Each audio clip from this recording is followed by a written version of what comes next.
What's all the commotion? It's Johnny Maraca's Rock and Roll Riot. Yes, it is. Actually, that's my radio show, and this is the debut episode of Johnny Maraca's Rockin' Time Machine, where we travel back to meet the legends and pioneers of this wonderful music we call rock and roll. I'm hanging out in Maracaville, the modern-day home of this podcast, but soon we'll leave this crowd behind. All I have to do is put a dime in our magic Maraca jukebox. But first, in 1975, Aerosmith included a song called Big 10-Inch Record on their Toys in the Attic album. That featured the title song, Sweet Emotion, and Walk This Way. Those were the radio songs. And when I did hear Big 10-Inch Record, I had no idea who Bullmoose Jackson was. So let's put the jukebox to work. There.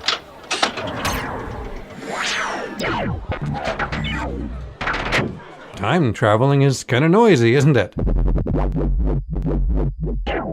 Okay, we've landed in 1953. It's May 27th, and welcome to Queen Records in New York City.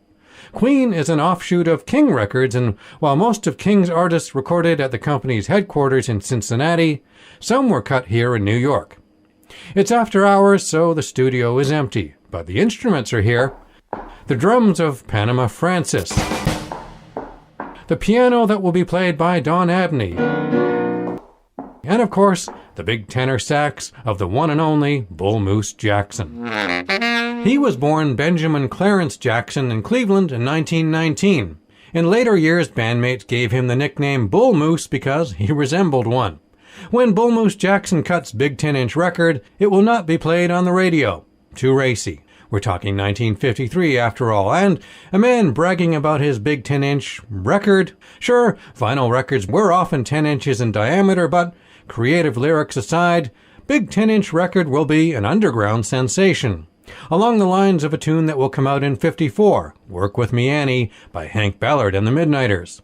Songs got banned, white kids sought them out, and the record sold. Actually, a month ago in this very studio, Jackson laid down another naughty number called Nosy Joe, about a guy who was always sticking his big nose in women's business. And that one was written by Jerry Lieber and Mike Stoller, who would write Jailhouse Rock, Hound Dog, and many hits for the Coasters and the Drifters.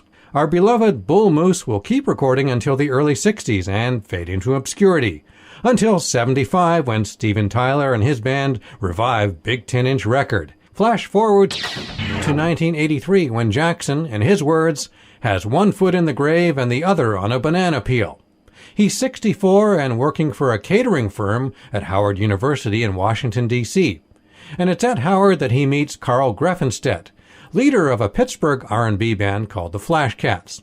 It turns out they often play Big 10-Inch Record in their shows, and eventually the Flashcats get Jackson to play a few gigs and cut a few albums.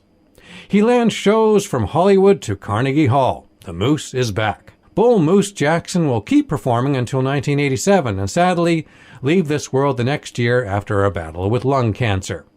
But we're still here in 1953, waiting for Bullmoose Jackson to step up to the microphone and sing about ladies that beg for his Big 10-Inch Record. And our time is just about up. The magical Maraca jukebox only has enough power for a few minutes, and I can feel it pulling me back to the present day.